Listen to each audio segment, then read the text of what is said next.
Approximately SSC সমমানের প্রায় 20 লক্ষ এবং এইচএসসি সমমানের প্রায় 20 লক্ষ।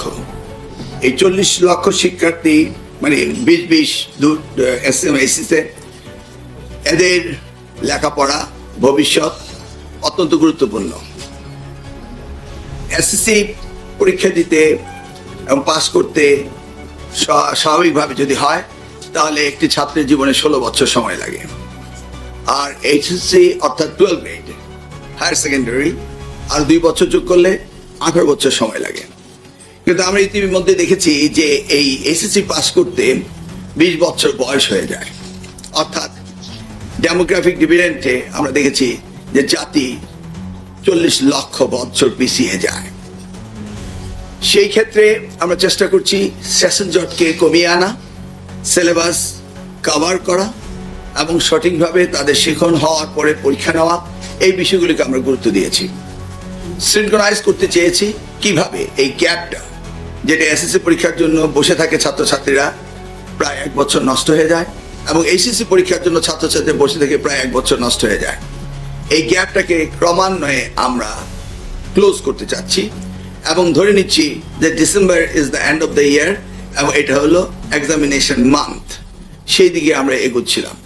অর্থাৎ আপনি ক্লাস 9-10 2 বছর, ডিসেম্বরে সিলেবাস কারিকুলাম শেষ হবে, সিলেবাস হওয়ার পর শেষ হওয়ার পরে এসএসসি পরীক্ষা দিবে, ঠিক সেভাবে রেজাল্ট 2 মাসের মধ্যে বেরিয়ে যাবে, আবার এইচএসসিতে ভর্তি হবে এবং তারা সময় মতো বেরিয়ে যাবে এবং পরীক্ষা দেওয়ার পর রেজাল্ট বেরোয়ার সাথে সাথেই যেন আবার তারা অ্যাডমিশন দিতে পারে, সেই জিনিসগুলোকে আমরা সিনক্রোনাইজ করার জন্য আমরা টার্গেট করে নিয়েছি যে ডিসেম্বর হচ্ছে আমাদের আইডিয়াল মান্থ এবং ক্লোজিং সেশন প্রত্যেকটা এসএসসি এবং এইচএসসি। সেটাকে সামনে রেখে আমরা কাজ শুরু করেছি।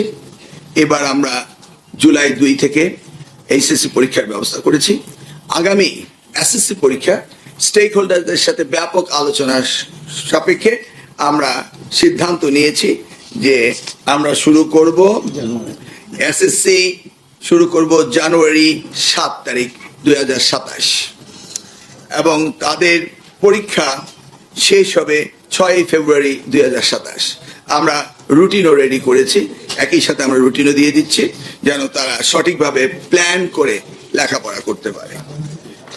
7 জানুয়ারি শুরু হবে পরীক্ষা, 2027 শেষ হবে 6 ফেব্রুয়ারি, কারণ রোজা বোধহয় 8, 9, 10 মধ্যে হতে পারে, সেই জন্য আমরা আগে শেষ করছি। আর এইচএসসি আমরা সকলের সাথে আলোচনা করেছি, এখানে কিছুটা সময় আমরা গুছিয়ে এনেছি যেন তারা পরীক্ষা পাস করার পর ফল সেমিস্টার ধরতে পারে সেই টার্গেট নিয়ে এবং সিলেবাসে যেন কভার করতে পারে। যদিও এর আগে অ্যাডমিশন কিছুটা বিলম্বিত হয়েছে, সেটাকে আমরা গুছিয়ে আনতেছি। আমরা শুরু করব 6 জুন এবং শেষ করব 13 জুলাই। আমাদের রুটিনও আমরা করে ফেলেছি, অর্থাৎ 6 জুন পরীক্ষা শুরু হবে 2027, শেষ হবে 13 জুলাই 2027। এটা হচ্ছে আমাদের মন্ত্রণালয় থেকে আমরা বোর্ড এবং স্টেক হোল্ডারদের সাথে আলোচনা করে এই সিদ্ধান্ত নিয়েছি আগামী 2027 সালের এসএসসি এবং এইচএসসি পরীক্ষা সময়সূচি এবং রুটিন।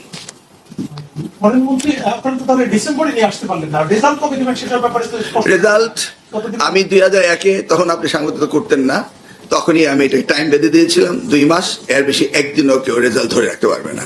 সেটাই প্র্যাকটিস হচ্ছে। তবে এখন যেহেতু আরো অ্যাডভান্স হয়েছে, এটাকে আরো স্কুইজ করা হবে, বাড়ানো হবে না। মাননীয় মন্ত্রী, একটা বিষয় হলো এই যে টাইম টেবিলটা ঠিক করবে, আমাদের অনেক শিক্ষার্থী তো বিদেশে পড়তে যায়, ঠিক না? সেই বিদেশের কারিকুলামের সাথে কি টাইমিং এর সাথে এটা কি সামঞ্জস্য আছে? বিদেশের সেমিস্টারের সাথে আমরা সামঞ্জস্য রেখেই বিদেশে লেখাপড়া করতে যায় ফল সেমিস্টারে, ফলটাকে সামনে রেখেই আমরা জুন মাসে পরীক্ষা নিচ্ছি, জুলাইতে শেষ হবে এবং তারা ফল সেমিস্টার ধরতে পারবে। আর কোন প্রশ্ন? পরীক্ষা আপনি যেটা নিচ্ছেন, সামনের বছর যেটা নিচ্ছেন, সেটা 6 মাসে মাত্র 6 মাসের মতো ব্যবধান থাকছে। কিভাবে? এটা শেষ হবে 14 জুন, ব্যবহারিক সবকিছু মিলিয়ে যেটা চলছে। এটা জুলাই মাসের 2 তারিখে শুরু হবে। এসএসসি বলছি। হ্যাঁ, এসএসসি, হ্যাঁ। শেষ হয়ে গেছে। জিরোর সাথে 6 মাস 6.5 মাসের পরে মানে এত অল্প সময়ে কভার করা সম্ভব নয়। মানে কোনটা কভার করে? যেটা SSC হচ্ছে এখন, এটা শেষ হয়ে পড়াটা শুরু হতে না, এটা তো দুই ব্যাচ, এটা হলো SSC 26, এটা হলো SSC 27, দুটো তো দুই ব্যাচ। আপনার বোর্ড প্রিপারেশন আছে কিনা, খাতা দেখা মানে বোর্ডের জন্য কি আমরা ছেলে মেয়েদের লাইফ নষ্ট করে দেবো? দরকার বোর্ডে এমপ্লয়ি বাড়াবো, এটি তো পয়েন্ট। বোর্ড পরীক্ষা দিতে পারবে না জাতির জীবনে, আমরা শিক্ষার্থীরা সময় নষ্ট করে, এটা তো হয় না। বোর্ডকে করতে হবে, বোর্ড চলবে শিক্ষার্থীদের সাথে, সেশন জোর জন্য না হয়, তাই না? বোর্ড পারবে না তাই আমরা পিছিয়ে দেবো, এটা হয় না। বোর্ড পারবে। এই যে টাইম টেবিলটা আপনারা ফিক্স করবেন, এটা কি ক্রমান্বয়ে কি আরো কমিয়ে নিয়ে আসার চেষ্টা থাকবে? আমি বলেছি আমার বক্তব্যে হোয়াট ইজ আওয়ার টার্গেট, আমরা সিনক্রোনাইজ করেছি এবং আমরা চাচ্ছি যে কোনো শিক্ষার্থীর জীবন থেকে যেন কোনো সময় বিনা কারণে নষ্ট না হয়। এই উদ্দেশ্যকে সামনে নিয়ে আমরা আস্তে আস্তে এগোচ্ছি। মাননীয় মন্ত্রী, সেই ক্ষেত্রে উচ্চ শিক্ষায় ভর্তির একটা বিষয় আছে, তাদের খুবই গুরুত্ব করবেন, কারণ আমাদের তো উচ্চশিক্ষা হয় স্প্রিং অ্যান্ড ফল, দুইটা সেমিস্টার। সামার সেমিস্টারে কেউ ভর্তি হতে যায় না, আমরা ফল সেমিস্টারকে টার্গেট করেই ইন্টারমিডিয়েটের রেজাল্ট আউট করব, সেটা টার্গেট করি। আপনার প্রশ্নের উত্তর টার্গেট করি। মাননীয় মন্ত্রী, পাবলিক বিশ্ববিদ্যালয়গুলিতে আসলে একবারেই ভর্তি পরীক্ষা হয়, মানে বাংলাদেশের প্রেক্ষাপটে। তো সেক্ষেত্রে বিশ্ববিদ্যালয়গুলোকে কোনো ধরনের ইউজিসির মাধ্যমে আপনারা তাগাদা দেবেন কিনা যে এই পরীক্ষা ফলাফল ঘোষণার এতদিনের মধ্যে তাদের ভর্তি পরীক্ষা? ইয়েস, আমি আমার বক্তব্যে ক্লিয়ার করেছি যে রেজাল্ট আউট হওয়ার পরে অ্যাডমিশনের কোনো গ্যাপ আমরা রাখতে চাই না, কারণ আমরা চাই যে রেজাল্ট হবে সাথে সাথে অ্যাডমিশন নিবে, এটাকে সিনক্রোনাইজ করতে হবে। ধরে নেন আপনার প্রশ্ন উত্তরে এবারের এসএসসি আমরা জানুয়ারিতে নিয়ে আসছি, তার মানে অলমোস্ট ক্লোজ টু ডিসেম্বর। তাহলে আমরা যদি বেস লাইন এসএসসি কে আমাদের টার্গেটে নিয়ে আসতে পারি, তাহলে এরা যখন ইন্টারমিডিয়েট পাস করবে তখন কিন্তু আমরা রেগুলাইজ হয়ে যাবো। জাস্ট 2 more years রেগুলাইজ হতে, তাই না? এটা এই ইনিশিয়েটিভটা অবশ্যই প্রশংসনীয়, কিন্তু আপনার শিক্ষার মানের কথা যদি বলি, আমি নিউজ করেছি অনেক জায়গাতে প্রাইমারি অনেক শিক্ষার্থী এখনো বাংলা ইংরেজি রিডিং করতে পারে না। অবকাঠামো যদি বলি, নারায়ণগঞ্জে একটা স্কুল নিয়ে নিউজ করেছি আমি, ক্লাসের জানালা দরজা চুরি হয়েছে, 1.5 বছর ধরে টয়লেট নেই। এই যে সমস্যাগুলো, এই মান উন্নয়নের ক্ষেত্রে আপনারা কতটুকু গুরুত্ব দিচ্ছেন? না, টয়লেট নেই, এটা হলো টয়লেটের মান উন্নয়ন। আমরা লেখাপড়ার মান উন্নয়ন যেটা বলছেন, এটা আমরা সার্ভে করেছি, আমরা দেখেছি যে মান আমাদের প্রাইমারিতে একদম খুবই কম, সেটা আমরা অ্যাড্রেস করছি। তারপরে পড়ালেখার অভ্যাসের জন্য এভরি সেক্টর আমরা প্রোগ্রাম নিচ্ছি। রাতারাতি তো হবে না, মাত্র 3 মাস বয়স হলো আমাদের, কিন্তু আপনার যে মান উন্নয়নের কথা এটা আমাদের মনে আছে এবং সেদিকে আমরা কাজ করছি। একদম প্রাইমারি, সেকেন্ডারি, টার্সিয়ারি আমাদের টিচার্স ট্রেনিং প্রোগ্রাম রয়েছে। এই আমরা ইয়ার সাথে কি বলে বিশ্ব স্বাস্থ্য সংস্থার সাথে আমরা গতকালকে মিটিং করেছি, আমরা বই কিনবো, তাদেরকে রিডিং হ্যাবিটস বাড়াবো, মাল্টিপল সব দিকে আমরা কাজ করছি। দেখা যাক কি করা যায়। আপনারা তো লিখছেন বলেই আমরা জানি। পরীক্ষা চলাকালীন সময় যে কোচিং সেন্টার বন্ধের কোনো নির্দেশনা? আচ্ছা, কোচিং সেন্টার তো আমি রিকগনাইজ করি না, কোচিং সেন্টারকে রেজিস্টার তো রিকগনাইজ করি না। এটা এক্সিস্ট করে সোসাইটিতে। কথাটা তো বুঝতে হবে। আমি কি অথরিটি কোচিং সেন্টার নোটিশে বন্ধ করা? প্রশ্ন তো আপনিই জানেন, আমার আন্ডারে নাকি কোচিং সেন্টার তারা ইন্ডিভিজুয়ালি তারা করে। কোচিং সেন্টার বন্ধ হবে কিভাবে? ভেরি সিম্পল, এই যে আমি পরীক্ষার পরে ভর্তি হওয়ার গ্যাপটা যদি না রাখি, তো কোচিং সেন্টার যাবে কোন সময়? ক্লিয়ার? আপনি কোচিং সেন্টারকে কিভাবে ডিরেক্টলি অর্ডার করবেন বন্ধ? এটা কি আন্ডার মাই জুরিডিকশন? তাহলে কোচিং সেন্টার কখন প্রয়োজন হবে না তখনই তো বন্ধ হবে। প্রয়োজন হবে না কিভাবে? খুব সিম্পল, ক্লাসরুম এডুকেশন হবে, ইন হাউস কোচিং হবে, টিচারই পড়াবে।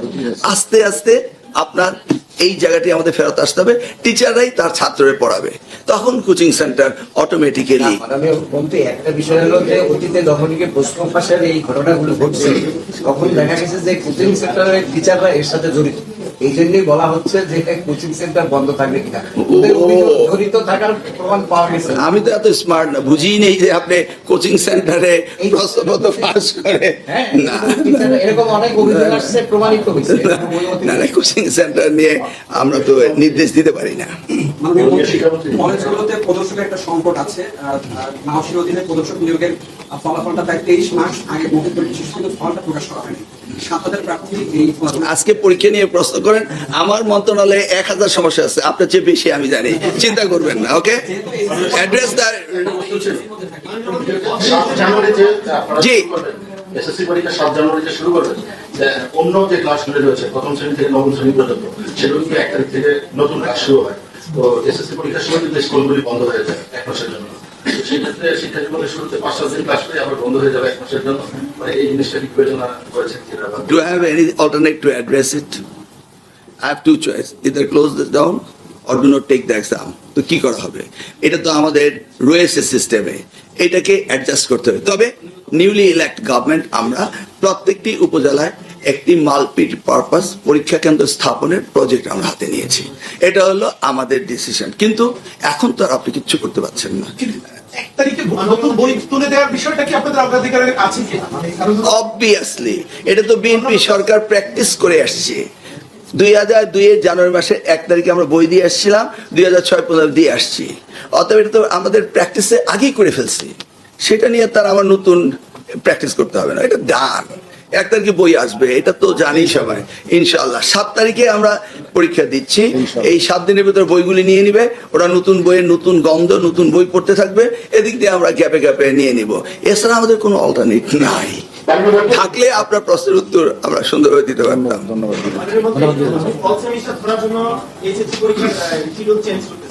না, শিডিউল চেঞ্জ করছি না আমরা, ক্রমান্বয়ে প্রত্যেক শিক্ষার্থীর জীবন থেকে 2 বছর যেন নষ্ট না হয় সেই দিকে এগোচ্ছি। এটা তো আমাদের সিদ্ধান্ত নিতে হবে, এটা বোর্ড নিতে পারে না, মন্ত্রণালয় নিবে।